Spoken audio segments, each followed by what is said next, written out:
Welcome to Fearless Conversations, a podcast by free thinkers of the world. The content within this episode is intended for mature audiences only. Hi, welcome to Fearless Conversations. I'm Euge and I'm with my co-host, Mariano. And we are very excited today. Jake Ferro is joining us. Jake is 21 years old. He's the youngest person we've ever interviewed. And he's currently studying to become a professional peace builder with a master's in conflict analysis and resolution in George Mason University. In August 2022, he traveled to Argentina, where he worked with Amigos de la Patagonia, an NGO that works to protect forests in this country where I'm living currently, specifically in Patagonia. Welcome, Jake. Thank you very much. Thank you for having me. Yeah, welcome, Jake. Thank you. Thank you so much for taking time to be with us. No, I appreciate the invitation. Excellent. We are very pleased to have you as a guest and as our youngest guest ever.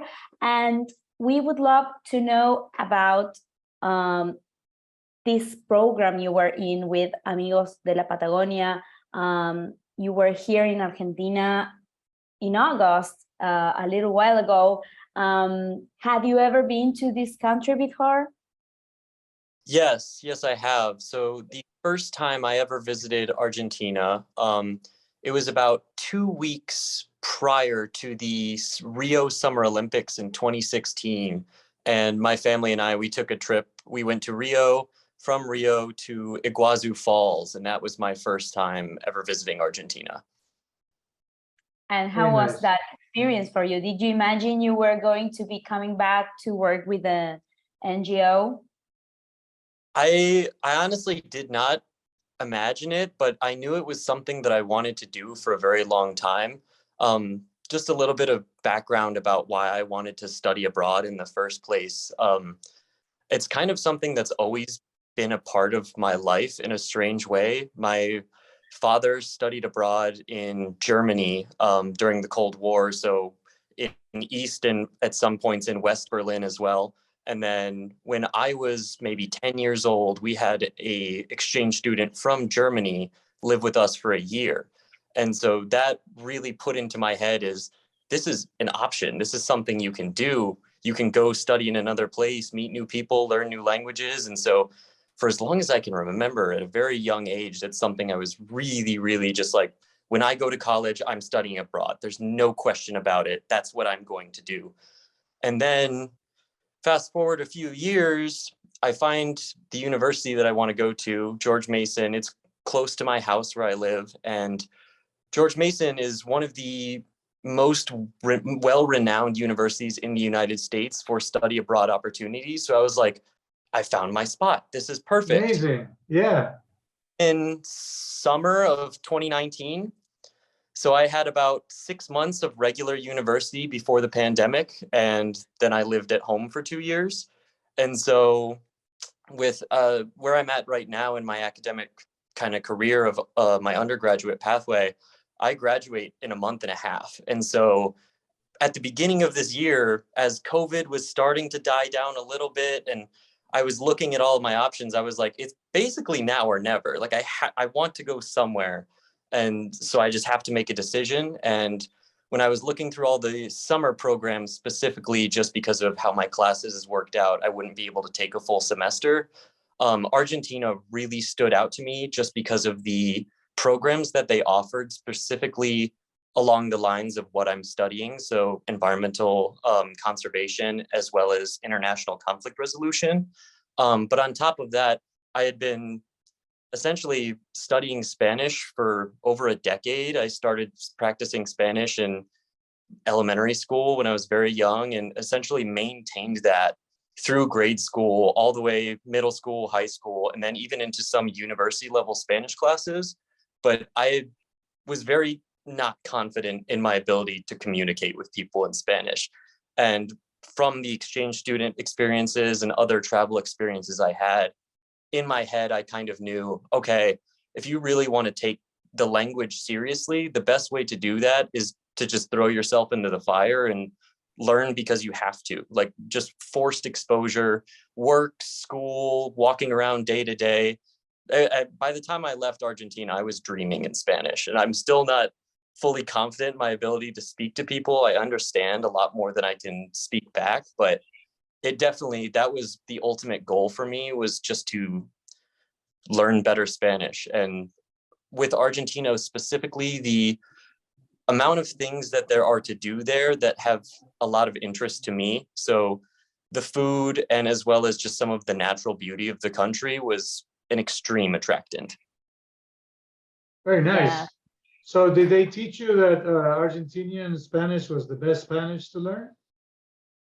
I had to learn, I had to relearn Spanish when I came to Argentina, because I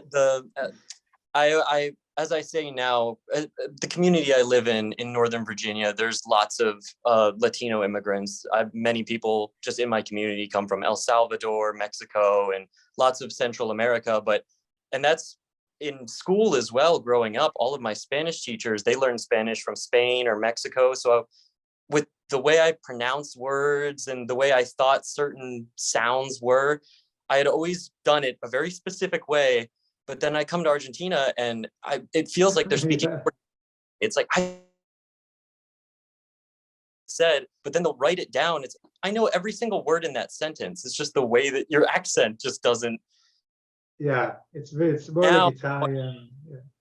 It's aggressively Italian, as I described it. Many porteños always with and I like that a lot. But one of the most confusing things is, now that I've come back and I'm trying to reuse some of the Spanish that I picked up over the summer, is I speak with a porteño accent, and now people here don't understand me.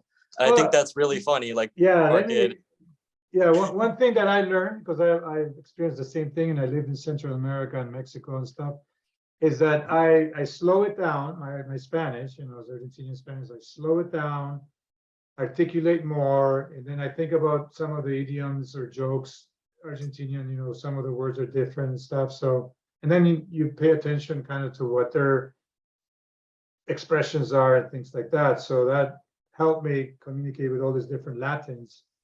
Yeah, because our Spanish definitely is a little bit different. I guess I came to want to study conservation and the environment in the first place. It really all goes back to just being a Boy Scout. I've been a scout for almost 15 years now. And so ever since I was very young, always being outside, hiking, camping, fishing, just being interested and curious about the environment. And as I've gotten older, I still love to do those things. I live right next to a national park, so I'm always hiking whenever I have free time. But taking that a step further, as I've gotten older and started to understand a lot more of the challenges, but also some of the realities that come with enjoying nature and the environment and things like that, it turned me a little bit into an activist, and not in the full sense of, going out and protesting in the streets, but to the point where it's like, I want to have a career where I can make a difference in this. Oh, that's amazing. And what did you do? Like, what were your daily responsibilities when you came? Yeah. When you went to Argentina? Yeah, So- tell us about Amigos de Patagonia. I'm just gonna say this is a non-profit organization, South American organization that has been working for over 20 years here, working with conservation and education. Yeah. Yeah, so Amigos de la Patagonia, they have a partnership with my university for the study abroad program. So I guess there's kind of an intermediate party. There's a lot of steps to it, but I got connected to Amigos de la Patagonia through my university. And it was essentially, they were trying to give you a program placement that worked with your interests, but also your schedule and your studies and everything like that. And so I originally had just told them, hey, I've been doing the past 3 years have been focused almost completely on international conflict resolution. It's looking at problem solving, collaboration, cooperation, a lot of different things like that. But towards the end of my undergraduate study, transitioning to what I'm doing now, which is very heavy environmental conservation based. And I just thought of this summer as a good transition period. I was looking, okay, they have some, organizations and NGOs and think tanks that work on community level conflicts or trying to organize or resolve conflicts or work on conflicts at a regional level. But I was really more interested in the conservation side of things, particularly in a place where I was just more or less generally unaware, for lack of a better term, of all of the nature that was there, if that makes sense. Because I've spent most of my life on the East Coast of the United States. I'm very, very familiar with this environment. The trees and things like that, it's all what I've grown up with my whole life. But then going to Argentina and going outside, seeing plants I've never seen before, insects I've never seen before. It was a completely different environment altogether. But I think the thing that really drew me to that organization was just looking forward when I graduate and looking at my career goals more broadly. I'm really interested in the non-governmental sector for looking at conservation issues across international lines.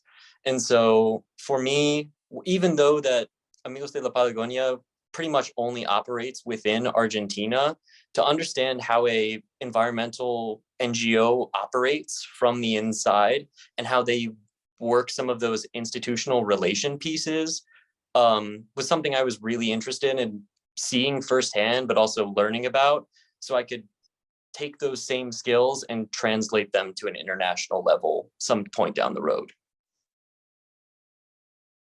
Did you study some of that before going there? Or you just kind of dove in and learned from there? It was a bit of both. I think just from generally being interested in environmental issues and also just the natural world.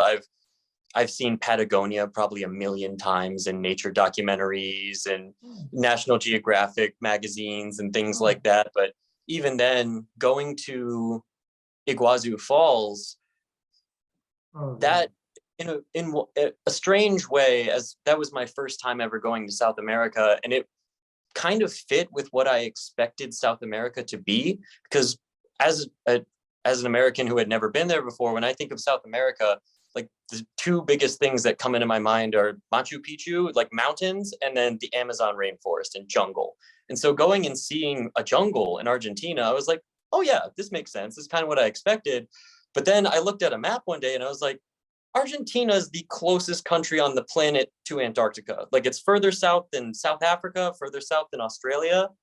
There has to be so much diversity in the amount of ecosystems that they have there. And then on top of that, geographically speaking, it's the 7th largest country just by land area on the world.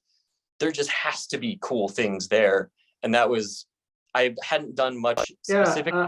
Argentinians say that we're in the culo del mundo. Yeah. You heard that expression? We're like, yeah, in the bottom of the world, but with a more flavorful expression. So have you heard? But the fact that you went all the way down there and you were able to experience a whole new world, and that you were so excited about that and to learn and be in that.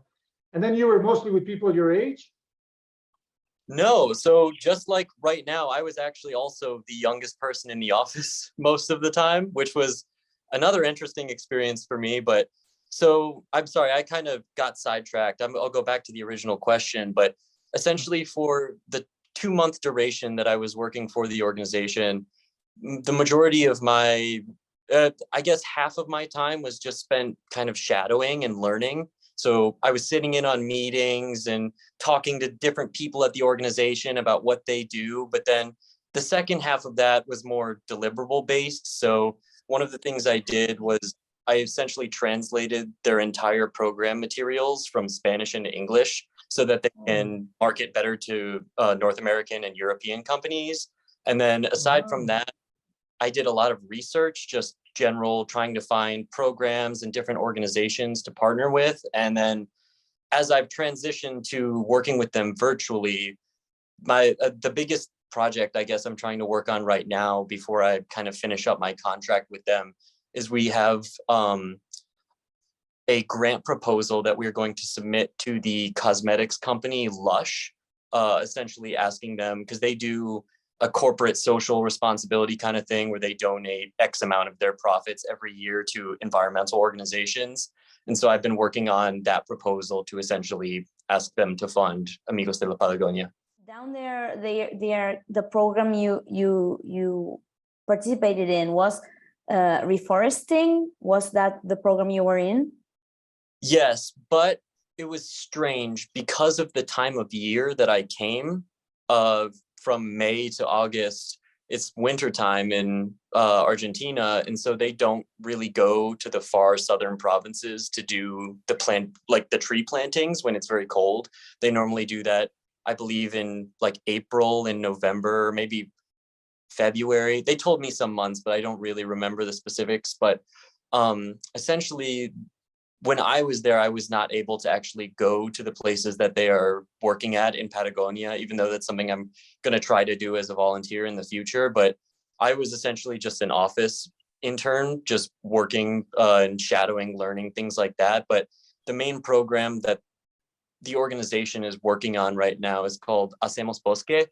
And it's essentially, there's more provinces than I'm going to name because I don't have the information up and I can only remember a few, but I know there were some areas in like Neuquén and also Lanin National Park that were the, I'm going to mispronounce it, the Araucanio tree, the Puin.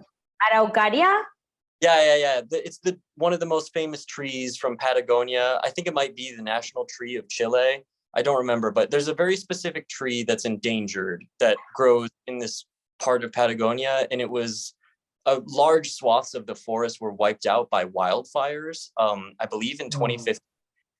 And so what this program does, it's part community outreach and education, and then part actual conservation and volunteerism. So a lot of what they do is going to local schools in these communities and also in Buenos Aires, but specifically the communities where they are planting and trying to do this work to teach the next generation the importance of conservation and also about the work that they're doing.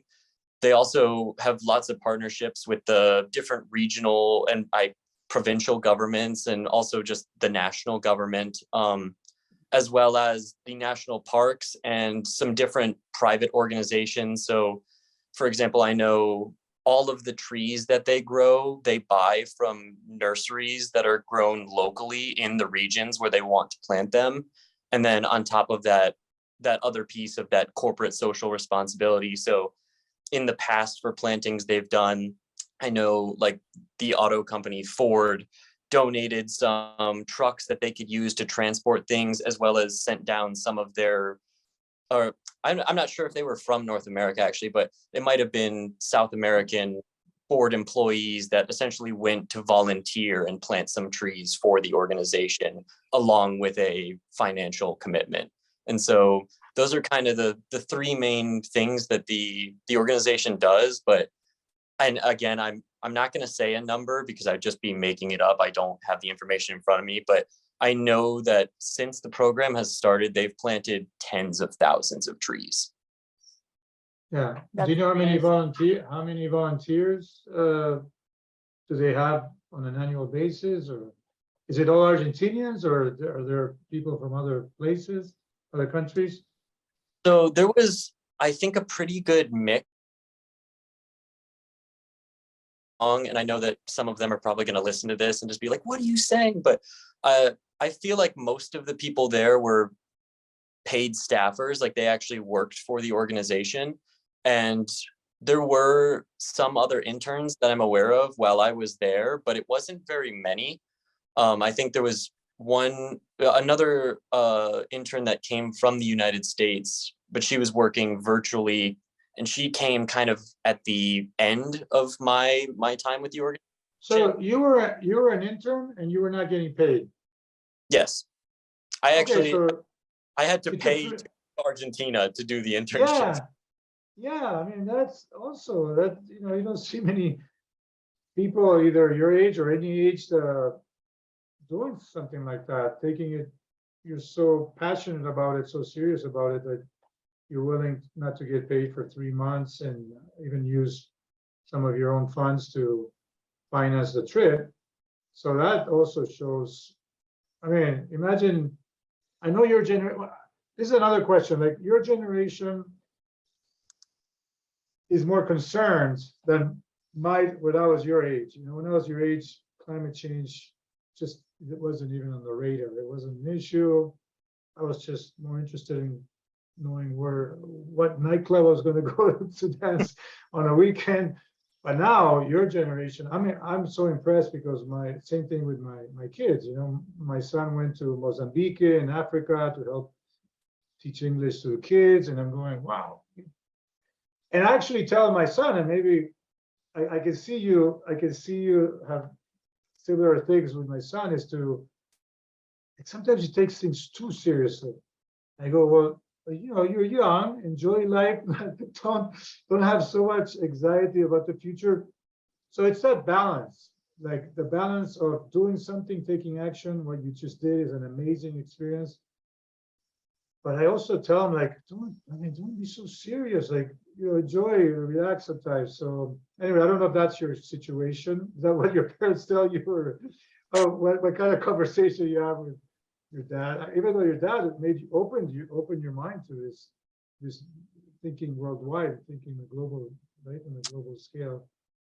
Absolutely. I kind of have two things I want to touch on that, but something that I've learned just as a personal anecdote from studying conflict resolution for the past 3 years, especially with the pretty intense like racial and gender conflicts that have happened in the United States since I've become an adult, the political conflicts, the global pandemic, and now what's going on in Europe. Like, it's been a hell of a time to be studying conflict resolution.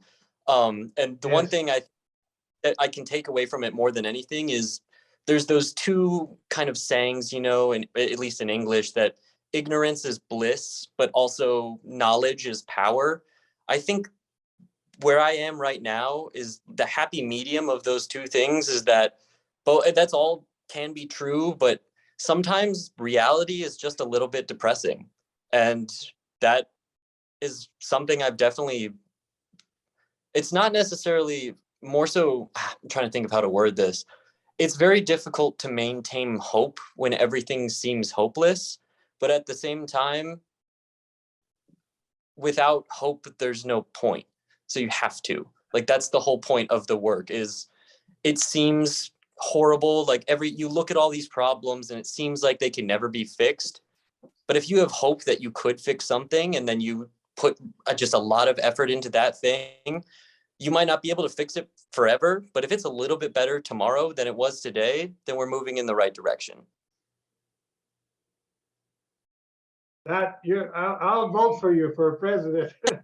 You can give that speech. That's a beautiful speech about hope. It could seem very dark, but even in the U.S., where the U.S. I see it when I go to Argentina, when I go to Europe, Italy, Spain, that the youth in America, this is my opinion, right, personal, but I just see like they take things so seriously because the U.S. has a huge impact in the world, whether it's Ukraine, whether it's China, North Korea, Middle East, everywhere, like the United States has some type of position. And then in the US, you've seen this political conflict. I've been here for 25 years and I've never seen it so bad. So I do feel for your generation, my kids' generation, I go, wow. Obviously, social media makes it present like 24/7, where in my times you would watch maybe some news and then you go play basketball or you go out with your friends and that's it. You don't have your news in your phone all the time, and you're constantly bombarded with either the fires in Patagonia or fires in California or droughts and floodings and hurricanes. So I hope that you guys, like what you're doing is very commendable, but don't let it get to you personally. Like, don't let it affect your health, your emotional, your mental health, emotional well-being. So I like that balance that you're talking about, where you're hopeful, you're taking action, you feel that empowers you. And then you're studying conflict resolution. So that's amazing that you can figure out the skills. How do you see these two areas that you're studying connect conflict resolution and conservation? How do you think they could connect in the future, or maybe not so distant future? Now it has to be now. Yeah. Yeah.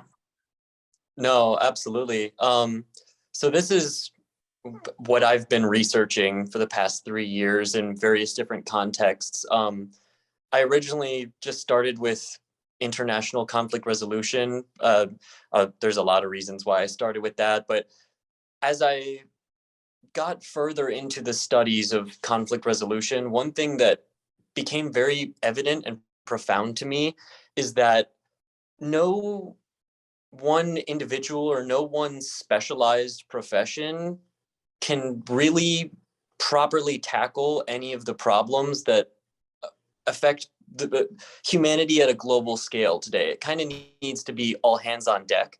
And so looking through my early studies of conflict resolution and saying, oh yeah, well, why don't we just send in the conflict resolver people to these problems? Because we're the people who specialize in this. We know what we're doing. Let's go do that. There's more to it than that. You need engineers, you need economists, you need doctors, lawyers, politicians, you need like every aspect of society, not necessarily all on the same page, but working together on the same goal. And it doesn't have to be across everything, but the way I think about it is I'm extremely passionate to no end about many, many things that I see going on in the world. But as an individual, I know there's only so much that I can do to affect each one of those things. And so I kind of had to make a conscious decision to say, I'm going to do my best to participate and be engaged in everything, but I'm going to pick one or two things that matter to me the most, that I'm going to put all my eggs in that basket, because then I can make the most difference in those things, as opposed to essentially stretching myself too thin and wanting to do a little bit of everything and then not making meaningful change in anything. But taking it, I guess, just a step further, with I have never been a good student. In previous, much younger, I didn't have very good grades. I got in trouble a lot, and I really didn't care much about my education. I didn't take it seriously, and I could talk forever about why that is. But when I came to university, what I discovered is it's not about education. It's about the things that I'm being taught and how they're being taught to me. And that's just an element of myself personally that I've tried to work on, but it's a lot harder than I really know how to deal with. But if there's something that I love, I'm passionate, I'm interested, I'm curious, I will put 100% of everything I have into that thing. And if it's something that I don't, it's almost impossible to actually force myself to engage in it if I'm just genuinely not interested. And that's something I leaned into really heavily as I went through university, is thinking to myself, I don't want to be stuck with a job that I hate for the rest of my life, but also that it's not fulfilling to me. I don't feel like I'm actually making any sort of difference in the world. And so I just followed my passions, and here I am. Yeah. And it's tied to feeling, having a purpose. And I can completely understand or relate to this idea that forcing people to just study a certain way, and everybody has to study a certain way. And for some kids it works, and for others it doesn't, and we shouldn't be forcing that. But it's also nice that you chose what career you're passionate about. And how long have you been studying this? For 2 years?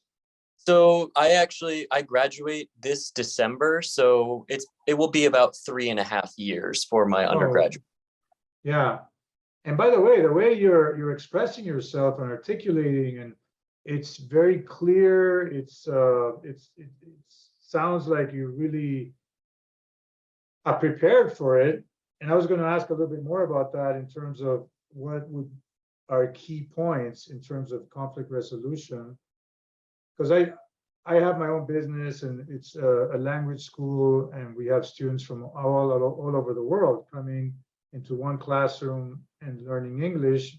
But you have Arabic students, Asian students, Latin students, all of this, and they're in one classroom. And how do these different cultures and languages, how do they get together? And we've had a lot of conflict sometimes. So I would love to just share what you've learned and see, and maybe how it relates to how the experience that we've had. So some key points that you think would help somebody deal with conflict. It's I could talk about conflict resolution forever. There's so many different things that go into it, but at least from the elements of it that I can speak to the most, because at least to my knowledge, and they keep adding more and more of them, but conflict resolution as a academic field of study was created at the university that I go to. It's considered kind of the best in the world for conflict resolution, because every program in conflict resolution that was created after that one is modeled off of ours. And so it's kind of the leader in the field. And there's a lot of different aspects of conflict resolution that you can study or you can practice. And I think that's why I love it so much. Is just in my elevator speech, I describe it as a Swiss Army knife degree, because anywhere there are human beings, there is conflict. And if you know how to solve that conflict, there is going to be someone willing to pay you to do it. And that's true across everything from family and divorce mediation to local level, like grassroots organizations and NGOs, to businesses, to religion. There's any aspect of human society you can think of, there's a conflict resolution study for that. But with what I've been studying has been a lot more with building peace in divided societies, and kind of looking at how do you translate large, whether it's national, regional, or even international movements or ideas, essentially from a grassroots level. And so looking at, for example, if we are, whether it's environmental or a conflict resolution scenario, there's some professionals and they get grant money to go in and work on a conflict in whatever place. There's a million examples. One of the first things that is always most important is making that connection with the community and kind of establishing that. I'm not sure how well this will make sense, but at least the term we use a lot in the United States is kind of the white savior complex. And you don't even necessarily have to be white to be the white savior complex, but it's essentially that colonialist mindset of, we're educated, we know what we're doing, we're going to come into your community, put in a program and just like tell you what to do and then leave. And that's how a lot of United Nations resolutions, a lot of conflict resolution for most of human history kind of went like that. And so one of the biggest things that I've been trying to keep at the front of my psyche as I move forward to this is it's all about the actual people. So talking with your stakeholders, talking with the community and working with them to because that's the thing at the end of the day. If just a random example, if there's a community in southern Argentina that is facing a certain threat from climate change, you can show them the science, you can come up with all these programs and go in and put those in the community. But if the community is not invested in that initiative, it will not work. There will be no long-term change, but also the traditional kind of interventionist side of how foreign policy has gone for the past 100 or so years has really been that kind of top-down, not collaborating with the people that you actually want to help. And so there's a lot of different places I can go from there, but the biggest pieces, at least in the work that I'm interested in doing at an international level, it's all about collaboration and cooperation. It's always seeing how it went, growing up on different sides of the planet with completely different experiences and backgrounds and perceptions and worldviews, and even information feeding into the things that address those, still being able to work together on something that affects both of us negatively and come out with what's the term? A mutually beneficial solution instead of something that's one or the other. Because looking at the history of the field that I've gone into, both of them actually, whether it's international policy or a lot of conservation things, have really kind of taken that imperial colonialist view. And that's something that I'm very passionate about trying to change, just because, I mean, there's empirical data that shows when you actually talk with and work with these people, you have much better results for everyone across the board. It's better for the people, it's better for you, it's better for the environment. There's a lot of data into that, or a lot of research that goes into that. Yeah, and that's the way I'm reading this, is that you don't go with this top-down mentality, colonialism, imperialism, that you know more than everybody, you know more than. I know how I came to this conclusion. It is a little bit of a long story, but it kind of is just really the story of my life in a strange way. So I've lived in the state of Virginia for about 9.5, going on 10 years now. And that's the longest that not just myself, but also my family, so my parents and my brother, have ever lived in any one place for the entirety of my life.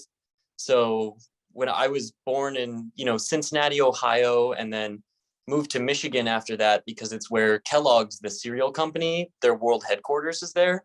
My dad worked for Kellogg's for 18 years, I believe. And when I was 5 years old, the company came to him and said, "Hey, we need you to go on an expat assignment, but you have options. It's either Miami, Florida, or Sydney, Australia." And he was like, "I've never been to Australia." So when I was 5 and my younger brother was 2, my family moved to Sydney, Australia, and lived there for, I think, 22 months. I left when I was 8, or maybe going on 8. But that it's strange, because my memory is not something I've grown to trust over time, but seeing photos and hearing about it and just having these flashes, I do remember going to Australia just because it was the most different thing that's ever, like, being 5 years old and just, oh yeah, I have all my friends, I've lived in this one town my whole life, and then other side of the planet, completely different, like full 180 in just the way that my brain worked. And from there, I just little realizations about the world that kind of came on and on. So I remember being on the plane flying, we'd flown to California and we were flying to Australia, and just having a conversation with my dad and him trying to explain to me how long the flight would take. And I was like, what do you mean it's going to be like 2 days? Well, there's the international date line and it's 18 hours. But when you do, I was just like, the world is way bigger than I thought it was. And then from being in Australia, that was kind of the first international trip that my family took. Since we were there, on one of the holidays we had, my parents decided, you know what? We are probably never going to be in this part of the world again. We should go to Asia.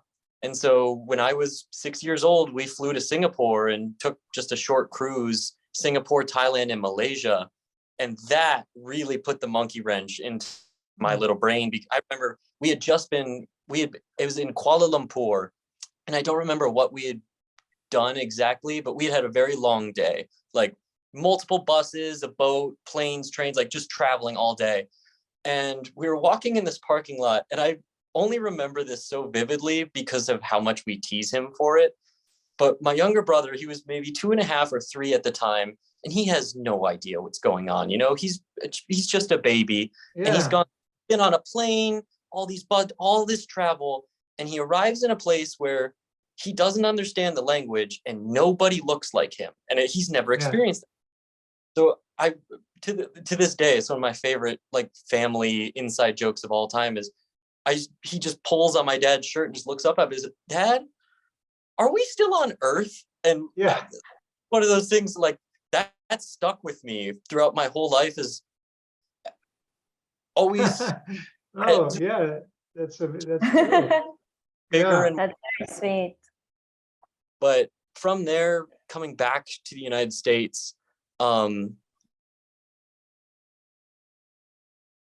an exchange student, come live with us for a year, and then from there we went to visit her family in Germany. And so that was my first time going to Europe.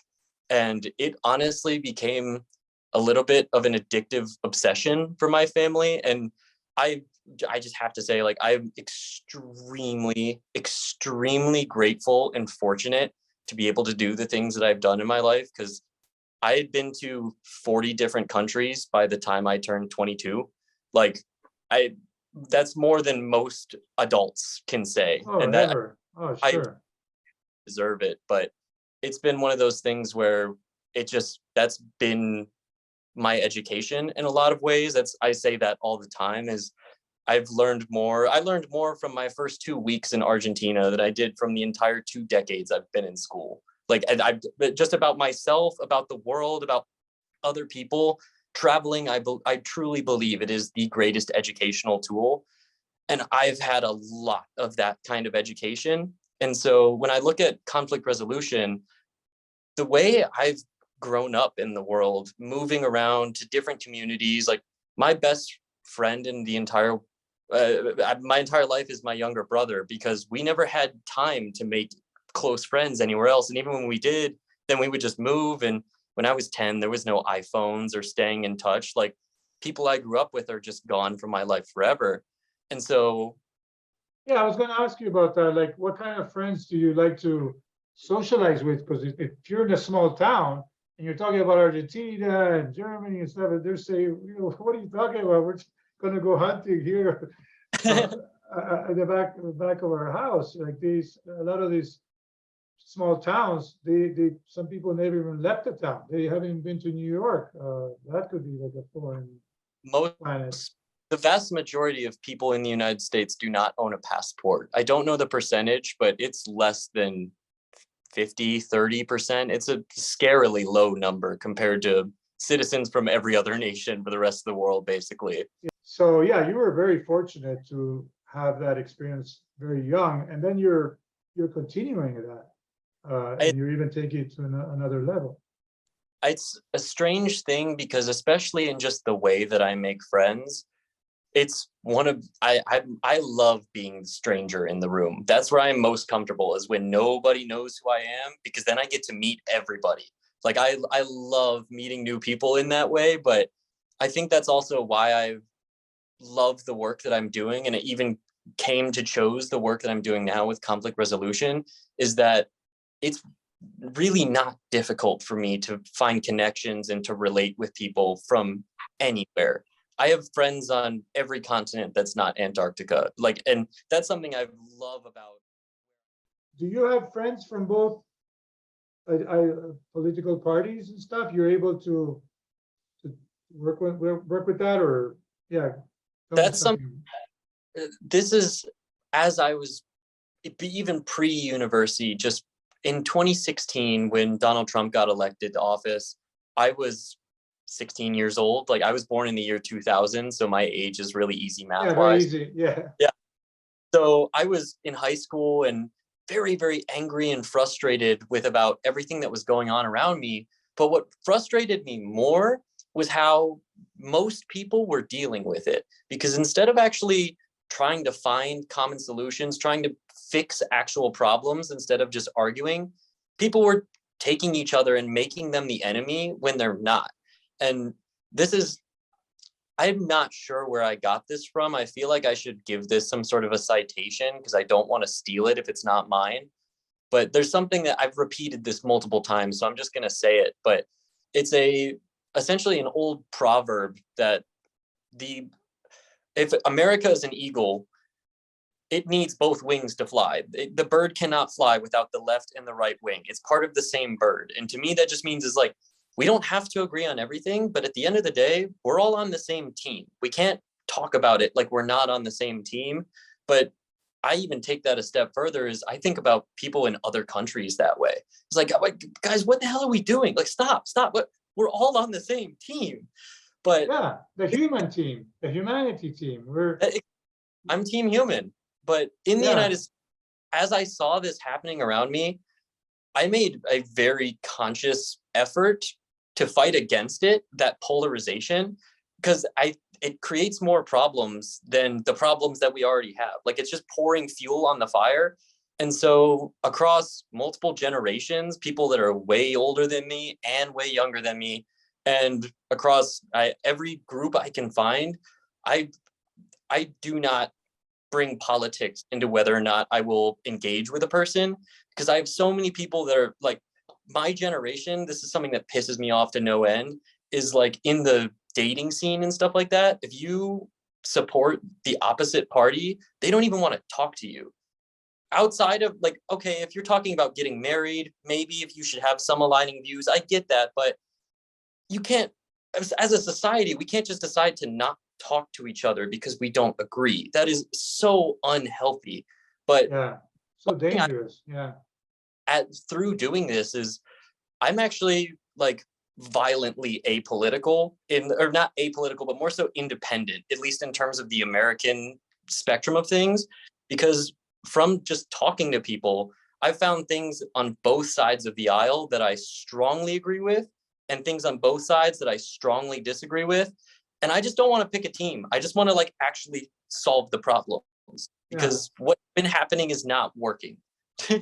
And that's a great position to be in for conflict resolution. You know, you don't take sides. You don't, and you don't focus on who's right. You focus on collaboration and listening and maybe finding common ground, compromise. That's how it used to be in for many decades. So that's a great message. That's what we need, really. We're just dividing and going to our own bubbles and not wanting to have civilized, friendly discussions. But also for me, it's become a challenge when I have my friends where we want to express ourselves freely, but you know, sometimes you see some of the things that, you know, especially Trump, and you're right, we shouldn't get into that political situation, but you saw when they go against free speech or the media or even the electoral process and stuff, they go, well, that's you're going beyond ideas, you're going beyond discussing, you're just trying to force the system or rig the system. I mean, you know, you got to win the people through your ideas. What's best for the majority of the people, and that's what we should focus on. And I think if you have people your generation and friends who support whatever ideology, Republican or conservative or liberal, but you know, you got to win your position through ideas and not through forcing your religion or forcing your ideology, kind of thing, right? If you're a conflict resolver in any situation, whether you're in like a bunker getting shot at, or you're having a conversation with like an angry parent in the street kind of thing, there are certain physiological things that happen to us when we encounter stress that are completely subconscious. We have no way of controlling them. So like everyone, it's a little bit different. So some people, they get headaches when they get stressed out. Like my hands get really clammy. My knees start shaking. Like it gets harder for me to focus. I get really tunnel vision. And so they were talking about whenever you find yourself in that situation, whether it's a verbal conflict or like an actual physical, like, you know, shit's going down around you, how to control your fight or flight response so that you can make conscious decisions in that time of high stress. Because that immediate panic of like, what the hell is happening, is when everything goes wrong. And so we did a lot of different exercises to kind of train yourself to do that. And it's something I only did it for a weekend. I'm practicing all the time. I'm probably never going to be perfect, but somatic breathing exercises, because there are certain things when you get stressed out, your body has responses that you cannot control. Like, for example, sweating or blinking, things like that. You can't control that. But there are other things that happen automatically that even if you wanted to control them, you not necessarily can, like digestion. It's just going to happen one way or another. But the one thing that is kind of the bridge between those two parts of a human being is the things that you control within yourself, and the things that the actions that your body takes that you control, and the ones you don't. The thing that's the bridge is breathing. And because you breathe, you have to breathe. You don't choose to breathe, but you can also control how you breathe. And so that is an incredibly powerful tool for calming yourself down, getting centered, and kind of realizing how you want to interact in the situation. But there's a million different exercises we did, from just how to sit, like posture, how you should sit when you know you're going to be in this type of like high stress situation. Or my favorite one was, it was completely voluntary. That's the big thing, because if they force people to do it, it'd be a little bit unethical, but completely voluntary.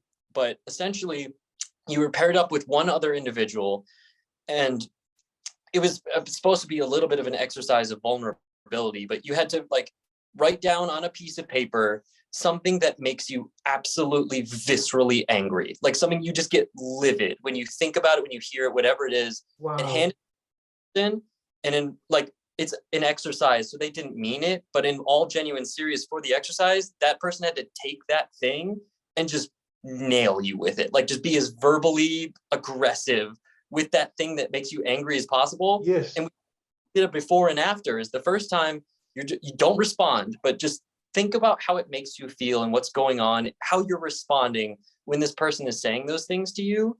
And then do the breathing exercises, sit this way, like use these methods of controlling your response to it, and have the exact same conversation. And the results were incredible. And that's something I've realized, like just in talking to people with those things, where it's something I just don't even feel like I can get in on the conversation. Little skills like that is, instead of giving your own opinions, just paraphrase exactly what they're saying. Like just repeat word for word. Am I understanding this correctly? Is this what you like meant? Because a lot of times if someone's saying something that's absolutely crazy and you repeat it back to them, they'll just be like, that's not what I meant. And then you can actually get to what they meant. But I last forever. I had that. Well, first, thank you for remembering and sharing that. And the way you value it after studying all this. It's a great university and there's so many things, but that one really stands out because maybe it was more practical, visceral, emotional, and to be able to be aware of how your body's reacting, and you can detect it before it gets to a point sometimes where you lose it, and then there's no reason, and you can really hurt a relationship with a sibling or a boss, and just if you let it go that far.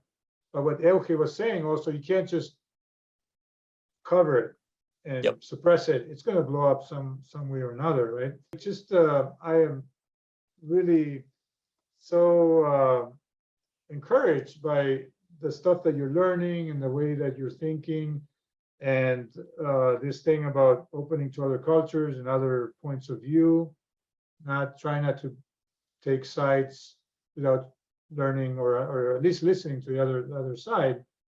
So that's a beautiful message right there, and hopefully we'll continue to be in touch. So as I mentioned earlier, George Mason, my university, has 3 campuses in the state of Virginia.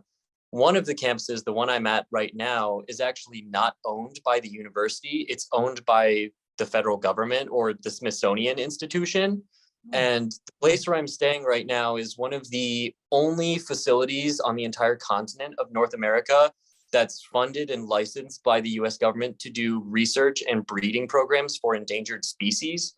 So there's red pandas, cheetahs, clouded leopards, maned wolves, all kinds of different things, like, I mean, being reproduced and bred kind of in my backyard. But this program with the Smithsonian that George Mason has, it's a very unique program in that basically no other, at least that I'm aware of, no other university has this kind of access and capacity to work with the Smithsonian on the research that they're doing. But I've finished my conflict resolution degree in May. And so right now, what I'm doing right now is all conservation, just getting a minor degree in conservation on a scholarship from the Smithsonian, essentially. Oh, wow. And that's been a fantastic opportunity. Just the amount of people I've gotten to meet that are professional scientists doing conservation work all across the board, internationally and locally. Like, the world just keeps getting bigger and bigger and scarier, but also more hopeful and more inspiring and more exciting every day that I go along. So, are there any needs you want to communicate for Amigos de la Patagonia? Is there any way people can help? Yeah, actually, that I was gonna give them a shout out, but that's a great segue. Definitely I would just advise checking out their website or their social media, whether it's in English or in Spanish, because I believe they do have both. But on the Amigos de la Patagonia just main website page, you can donate a small amount of money to go towards planting the trees, and buying the trees. And they told me a lot more about how the money actually works in the program when I was there, but I believe $5 is enough to buy a tree. And so just any donation you can make is not only removing, providing very important ecosystem services and just natural services for the people that live in those forests, but it's also supporting those communities as well. The best email to reach me at is Jake Ferro, just my name, 77 at outlook.com. Perfect. So you're awesome. gonna make more friends now, Jake, from around the world. Come, please, everyone. Yeah. I want all of you. You're not gonna have enough room to put flags, the flags. I want to thank both of you, Euge and Mariano, for having me on and speaking to me. That it's been wonderful talking to you both. And I'm not sure, I feel kind of weird giving a shout out, but I also want to thank Paul from Amigos de la Patagonia for giving us this connection, because otherwise I wouldn't be here without him. But yeah, I don't really know what else to say other than just like everything else that's kind of come up until this point. I'm extremely grateful for the opportunity. It's wonderful to meet you both, and I look forward to speaking again in the future. Oh, wow. Thank you so much. And it's part of the theme. In Spanish, we say animate, so dare, and you're an example. You've done so many things that some people wouldn't even think it's possible. And even getting the scholarship, going to Argentina, joining these NGOs, that's what we feel is the message, that whatever you're passionate about, go after it, take risk. And so you've shown many examples of that. And 21, and like you said, you've visited so many countries, and even learning another language also, it's difficult, it's frustrating and stuff, but hey, just go through it and go through those feelings of being uncomfortable and getting out of your comfort zone. So that's my take, and there's just so much more. And I'd love to be able to communicate at the same level between different generations, like that's a really beautiful thing. Can I say one more thing really quick? I'm sorry, this is just, it feels wrong for me to talk about my experience in Argentina without mentioning what was probably the best part of my experience. Just really briefly, another shout out. While I was there, I was living with a host, and it wasn't a host family, it was just a host. Her name is Maria Cristina Ponte. She is 78 years old, and she's a mediation lawyer that lives in Recoleta. And every night when I was there staying with her, I would go do my work and go see friends during the day, go explore. We would come home at night. We would order milanesas or pasta, drink whiskey, and watch Pasapalabras or Ocho Escalones. And that was the greatest part gosh, of, like, that just is wild. Yeah, that, that itself would have been enough, of experience. that Wow. relational connection Yes. in Oh my another country, gosh. so special to You, me. you know, Loved I that. think we're gonna try to maybe contact this woman. She sounds amazing. She sounds very interesting. She's a hoot. So, yeah. Okay. Well, thank you. That's another thing. I mean, it never ends to surprise. That's and awesome. You were watching TV, great show, like shows that are very popular, and drinking whiskey and eating milanesas. You were done. Oh my You had gosh. it all. Yeah. What else? Okay, so Jake, thank you so much for joining. It was awesome meeting you, talking to you. Thanks for all the work you're doing towards conservation and coming here and helping reforest Patagonia. We need all the help. So if you want to participate in a project like that, don't forget to check out Amigos de la Patagonia in Instagram or their website. And we are leaving Jake's email below so you can contact him. And thank you so much for watching Fearless Conversations. If you like this episode, don't forget to like and subscribe. See you next time. This is the end of our episode. Don't forget to like and subscribe. See you next time.